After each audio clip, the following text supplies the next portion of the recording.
Welcome back guys. जो लोग भी आल्ट कॉइन्स में बड़ा पैसा कमा रहे हैं या मजीद कमाना चाहते हैं तो भाईजान हम ऑलरेडी तकरीबन एक आल्ट सीजन में ही हैं, क्योंकि बिटकॉइन को ऑलरेडी काफी कॉइन्स ने आउट परफॉर्म कर दिया हुआ है। लेकिन अभी जो बिटकॉइन अपने ऑल टाइम हाई को ब्रेक करने के बाद जो बड़ी एक रैली बनाएगा ना, वो बड़ी जबरदस्त होगी, क्योंकि यहाँ से जब बिटकॉइन पंप करेगा ना तो उसके आगे बिटकॉइन की रेजिस्टेंस कोई नहीं होगी, क्योंकि बिटकॉइन का प्रीवियस हाई कोई नहीं है। और ये जो पिछले 3-4 दिनों से बिटकॉइन का पैटर्न है ये बड़ा जबरदस्त है। बिटकॉइन ने पंप करने के बाद ये जो बड़ा डंप आया है ना बिटकॉइन में 15% का, उसके बाद आप देखें बिटकॉइन ने 2 दिनों के अंदर कितना जबरदस्त रिकवर किया है। और ये रिकवरी बता रही है कि भाई बिटकॉइन के अंदर बड़ा जो वॉल्यूम लग रहा है ना, वो बिटकॉइन को डंप नहीं होने दे रहा। और $60,000 के नीचे बहुत सारी कंपनीज हैं जिन्होंने बिटकॉइन की बाइंग लगाई हुई है। और माइक्रो स्ट्रेटेजी जहां पे उन्होंने 1,93,000 BTC बाई किए हुए हैं, वहीं पे भाईजान जो ब्लैक रॉक कंपनी है वो आने वाले दिनों में माइक्रो स्ट्रेटेजी को बीट कर सकती है। ब्लैक रॉक के पास 1,87,532 BTC इस टाइम उनके पास पड़े हैं। और उसके बाद आप देखें फाइडेलिटी ने भी 1 लाख से ऊपर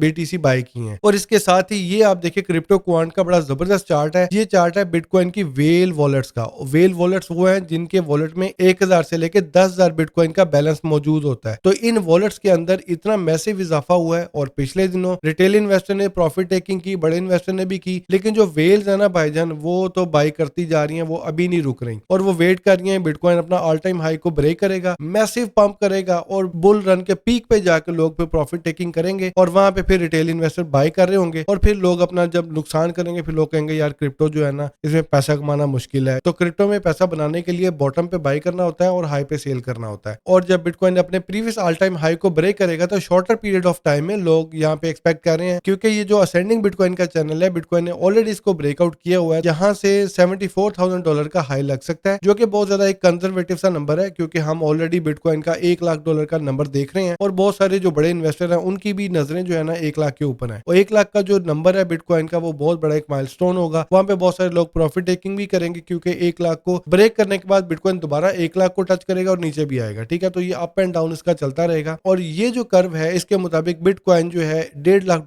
का हाई लगा सकता है। लेकिन क्योंकि भाईजान इस बार बिटकॉइन अपने प्रीवियस चार्ट को और हिस्ट्री को आउट परफॉर्म कर रहा है, तो माइट भी जो लोग प्रीवियस चार्ट के ऊपर बेस करके बिटकॉइन की प्रेडिक्शन कर रहे हैं बिटकॉइन उनको भी आउट परफॉर्म कर दे, क्योंकि बिटकॉइन ने हाविंग से पहले इतना बड़ा पंप ले लिया है। और बिटकॉइन के जो माइनर हैं वो ऑलरेडी बड़े मजे में है, इस टाइम जबरदस्त इस टाइम प्रॉफिट कमा रहे हैं। लेकिन जैसे मैं आपके साथ पहले डाटा शेयर कर रहा था कि हाविंग के बाद क्योंकि माइनिंग रिवार्ड आधा हो जाएगा और बिटकॉइन को माइन करने की कॉस्ट $50,000 से ऊपर चले जाएगी कुछ कंपनीज की, तो कुछ कंपनीज शायद बंद भी हो जाए। तो जब तक बिटकॉइन $50,000 से ऊपर ट्रेड करता है उस टाइम तो माइनर्स मजे ले रहे होंगे, लेकिन अगर बिटकॉइन वहां से डिप करता है तो बहुत सारे माइनर जो है वो लॉस में भी जाएंगे। और इथीरियम जो है वो $4,000 को टच कर रहा है और उसके आसपास घूम रहा है। और यहाँ से इथीरियम की जो एक बड़ी प्राइस प्रेडिक्शन है $4500 की जा रही है, क्योंकि जब बिटकॉइन अपना ऑल टाइम हाई ब्रेक करेगा तो फिर बिटकॉइन के बाद दूसरा बड़ा नंबर है इथीरियम का, क्योंकि इथीरियम की जो आगे न्यूज है वो भी बड़े बुलिश आ रही हैं और इथीरियम का जो ETF है उसकी भी डेडलाइंस करीब आ रही हैं। और सोलाना का जो सेंटीमेंट चल रहा है सोशल वॉल्यूम, जिसमें ट्विटर, टेलीग्राम और रेडिट वगैरह के ऊपर सोलाना के बारे में जो डाटा इकट्ठा हुआ है उसके मुताबिक सोलाना के ऊपर जो लोग हैं उनका जो सेंटीमेंट है वो काफी बुलिश है।